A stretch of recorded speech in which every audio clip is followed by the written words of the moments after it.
Well, good morning, everyone, and thank you so much for joining us for this episode of Hot Seat with Hinson. I'm Congresswoman Ashley Hinson, and it is my pleasure today to welcome Governor Scott Walker from Wisconsin.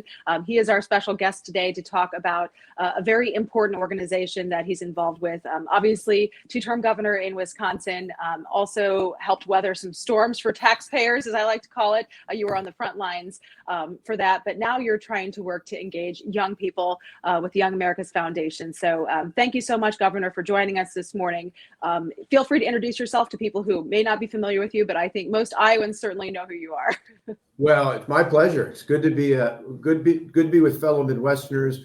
And actually, I spent some time, as you know, in Iowa. I went from third grade on. I lived in Delavan, Wisconsin, a small town in south central Wisconsin. But from 1970 to 1971, my dad was a pastor in Plainfield, Iowa, a town of about 450 just north of Waverly.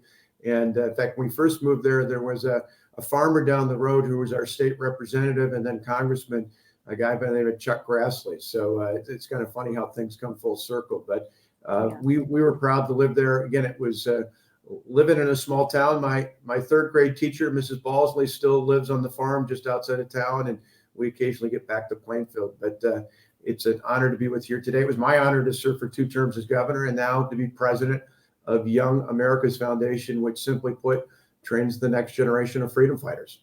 Yeah. How important is it to really engage with the younger generation? Because obviously we talk a lot about civics education and inspiring people to care about what happens, whether it's here in Washington, D.C. or in state government back home. So how important is it, and how are you truly connecting with our young people so that we can have that engagement?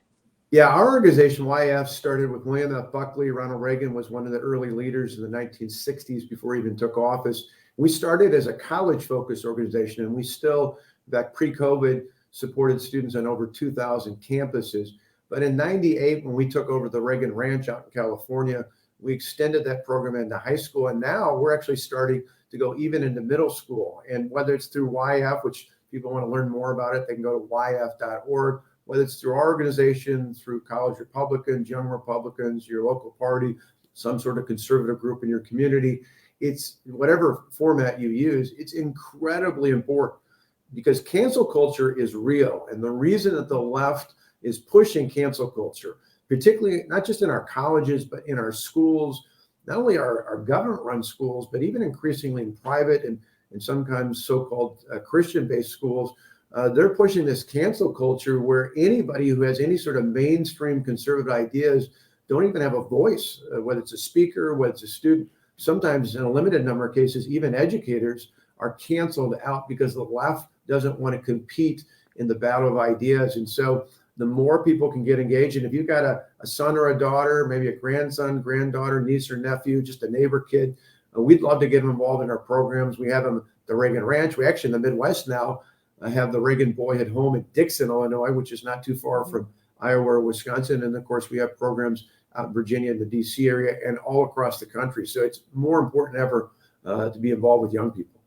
Yeah, and it's so important to start talking again about those principles and truly educating our young people about what it means to be conservative and how that really will help us to preserve this country for the long term and for other generations to come. That's something I'm talking to my children about, and my boys are 10 and 8.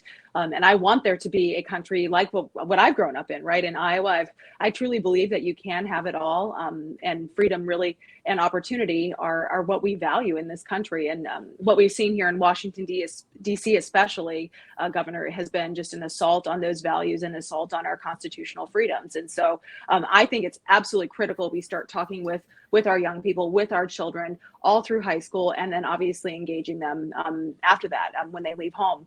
That's where we see a lot of the challenges is, when students go to universities and they're just being indoctrinated with liberal rhetoric. And that's not American to not have those counterpoints of view and to be able to really have a dialogue. So when you talk about cancel culture, it's really about eliminating that fair dialogue of ideas. Washington, D.C. could use a little bit more of that, and so could our young people. So, we've seen a lot of really harmful policies move through the BBB. I call it Biden's big bust, because you talk about tax policy and how important it is to not have government in your life from cradle to grave. That's what that bill eventually will do. It sets up more than 150 new government programs, and it includes the words, tax, fee, and penalty hundreds of times. I think Americans need to be waking up to this, whether you're of the older generation or the younger generation. Well, the younger generation is going to be paying for it, and you're right about college campuses.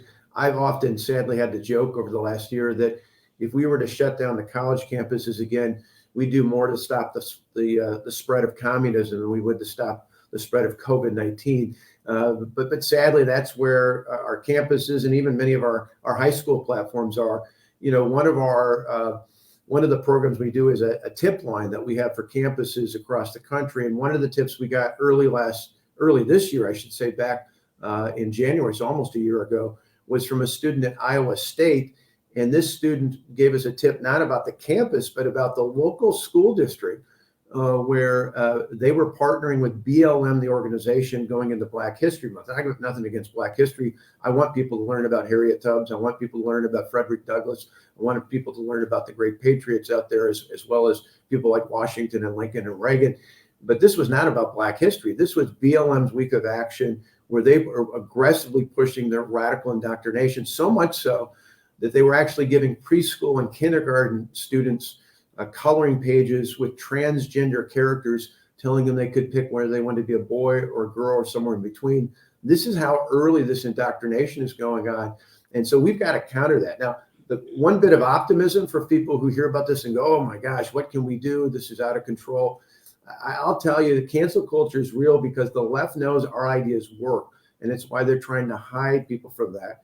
Last year, right before COVID hit, one of the last speeches I gave as a speaker for Young America's Foundation, not as the president, but as a speaker, was at Stanford. And one of the three students who helped organize it I went and met with all three of them and said, how'd you become a conservative? Two of the three, very traditional, but the one student that struck me was the one named John, whose parents were both Democrats. He learned to be a conservative by driving in his dad's truck, listening to the radio. It just happened to be Rush Limbaugh. And as he did that, he learned more. He read the things Rush talked about. He went to college, got involved in College Republicans, and with the YF chapter, brought me on campus.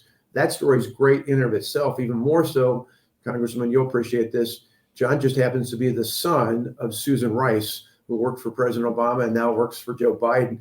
If her son, if John can become a full-fledged conservative just by hearing the truth, there's no wonder they're trying to hide the truth from everyone else out there, because we can win. We just got to get to more students, and we got to get to them at younger ages and let them know the facts about the things you're fighting for in Washington.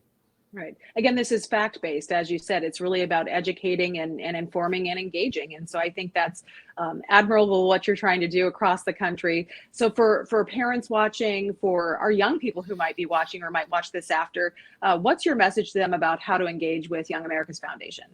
Well, go to yf.org. We have conferences. We bring in speakers.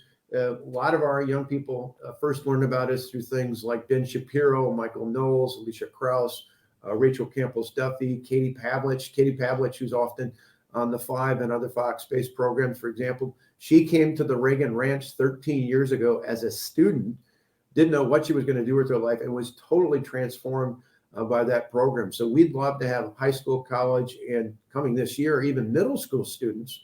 In their case, they'd actually come with their parents, but for college and high school students, they get to come on their own out to the Reagan Ranch in Santa Barbara. We've got a Freedom Conference for college students coming up this February in Atlanta. We have conferences all over the country. And as I mentioned before, we now have not just have control of the boy at home, where Ronald Reagan grew up in Dixon, Illinois, before he went off to Eureka and eventually worked for a few years in Iowa on the radio. That's right, at WHO. Exactly. Yes, in Des Moines. Yeah. Exactly. So he had a great history throughout the Midwest. But we now bring students in for conferences. We have conferences on free enterprise, on economics, on traditional conservative values, all the sorts of things that you just talked about, the BBB, the fact that so many of your colleagues probably missed those sessions when it came to economics, because they don't understand it doesn't cost nothing. It's going to cost us trillions of dollars, not just in present term dollars, but even more so when the young people we're talking about today have to pay that bill in the future.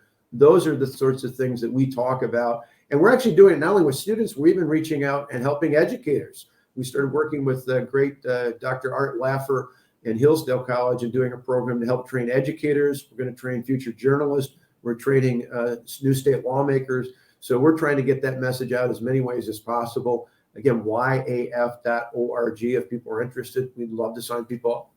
Yeah, I'm pleased as a former journalist myself to hear you talking about training journalists, because I think about my time. I spent, more than 10 years as a morning news anchor and journalist and reporter. And one of the things I always tried to do as I had producers come through, I was, in a medium-sized TV market. So we had producers coming through all the time and going on to bigger and better places. But it was interesting, I always tried to say, hey, look, if you want to present this side, that's fine, but you need to really be presenting this side as well. It's about giving that context and that perspective on both sides. And that balance is absolutely crucial. That's why I really applaud what you're trying to do to help engage and inform our young people. So it's absolutely crucial to the future of our country that we do this. So Governor Walker, thank you so much for joining us for this episode of Hot Seat with Hinson. And again, go to yaaf.org to find out more about the organization doing great things with our young conservatives across the country. So thanks again for joining us today. Everybody have a great day.